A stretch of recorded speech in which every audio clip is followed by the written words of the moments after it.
Chicken gravy ಮಾಡೋಣ. Chicken ಗ್ರೇವಿಗೆ 1 kg ಅಷ್ಟು chicken ತೊಗೊಂಡಿದ್ದೀನಿ. ಚೆನ್ನಾಗಿ ತೊಳೆದಿಟ್ಕೊಂಡಿದ್ದೀನಿ. ಇದನ್ನು ಅದರಲ್ಲಿರೋ ಎಕ್ಸ್ಟ್ರಾ ನೀರನ್ನ ನಾನು ತೆಗೆದು ಈ ಥರ ಹಾಕ್ಕೊತಾ ಇರೋದು.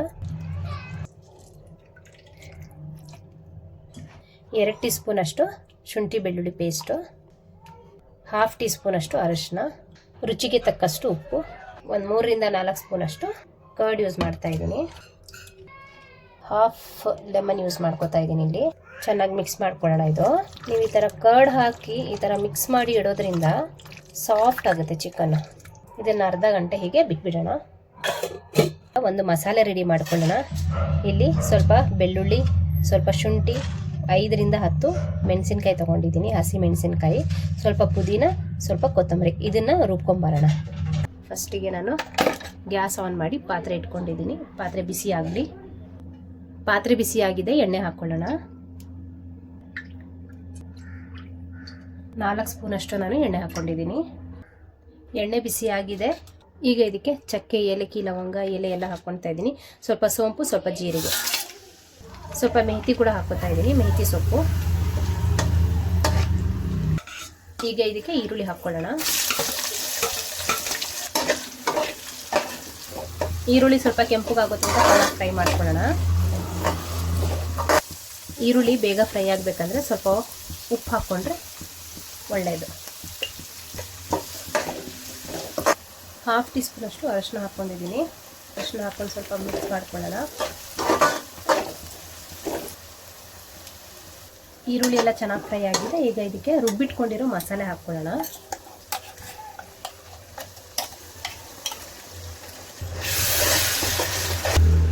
ಹಸಿ ವಾಸನೆ ಹೋಗೋ ತನಕ ಇದನ್ನು ಫ್ರೈ ಮಾಡ್ಕೊಳ್ಳೋಣ. ಚೆಕ್ ಮಾಡ್ಕೊಳ್ಳೋಣ. ಈಗ ಎಣ್ಣೆ ಎಲ್ಲ ಸಪ್ರೇಟ್ ಆಗಿದೆ. ಮಸಾಲೆದು ಹಸಿ ವಾಸನೆ ಕೂಡ ಹೋಗಿದೆ. ಎಣ್ಣೆ ಕೂಡ ಸಪ್ರೇಟ್ ಆಗಿದೆ. ಈಗ ಟೊಮೆಟೊ ಪ್ಯೂರಿ ಹಾಕ್ಕೊಳ್ತಾ ಇದ್ದೀನಿ.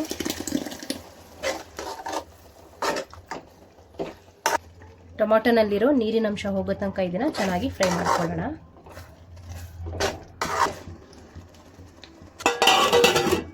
ಚೆಕ್ ಮಾಡ್ಕೊಳ್ಳೋಣ ಒಂದ್ಸಲ. ಟೊಮೊಟೊ ಪ್ಯೂರಿ ನೀರೆಲ್ಲ ಚೆನ್ನಾಗಿ ಡ್ರೈ ಆಗಿದೆ. ಎಣ್ಣೆ ಎಲ್ಲ ಚೆನ್ನಾಗಿ ಬಿಟ್ಕೊಂಡಿದೆ.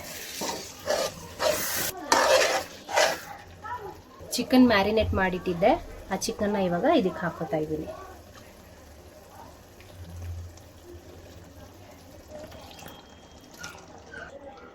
ಲಿವರ್ ಸಪ್ರೇಟಾಗಿ ಇಟ್ಕೊಂಡಿದ್ದೆ, ಅದನ್ನು ಇವಾಗ ಇದರಲ್ಲಿ ಹಾಕೋತಾ ಇದ್ದೀನಿ.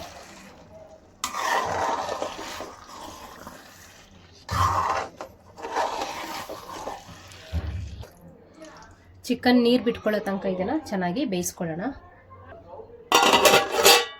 ಸರಿ, ಚೆಕ್ ಮಾಡ್ಕೊಳ್ಳೋಣ.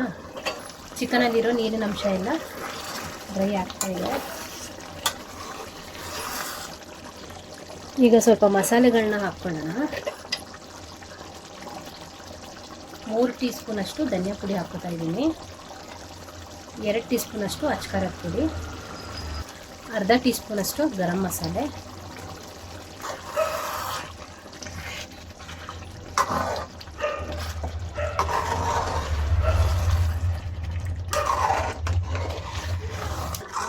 ಚೆನ್ನಾಗಿ ಮಿಕ್ಸ್ ಮಾಡ್ಕೊಂಡಿದ್ದೀನಿ. ಇನ್ನೊಂದು 5 ನಿಮಿಷ ಇದನ್ನು ಹೀಗೆ ಬೇಯಿಸ್ಕೊಳ್ಳೋಣ.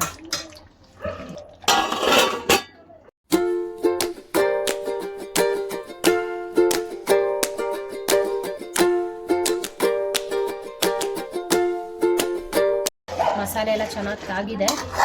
ಸ್ವಲ್ಪ ಕರ್ಡ್ನ ಚೆನ್ನಾಗಿ ಬೀಟ್ ಮಾಡ್ಕೊಂಡಿದ್ದೀನಿ, ಅದನ್ನು ಹಾಕೋತಾ ಇದ್ದೀನಿ.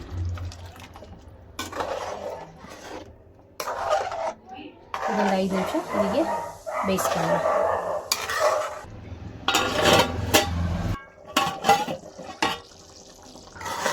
ಚಿಕನ್ ಗ್ರೇವಿ ರೆಡಿ ಆಗಿದೆ. ಲಾಸ್ಟಿಗೆ ಇದಕ್ಕೆ ಕೊತ್ತಂಬರಿ ಸೊಪ್ಪನ್ನ ಹಾಕ್ಕೊಳ್ಳೋಣ. ಇವತ್ತು ಈ ರೀತಿ ಚಿಕನ್ ಗ್ರೇವಿ ಮಾಡಿದ್ದೀನಿ. ಹೋಪ್ ನಿಮಗೆ ಇಷ್ಟ ಆಗಬಹುದು. ನೀವು ಟ್ರೈ ಮಾಡಿ. ನಿಮಗೆ ಇಷ್ಟ ಆದರೆ ಕಾಮೆಂಟಲ್ಲಿ ಹೇಳಿ.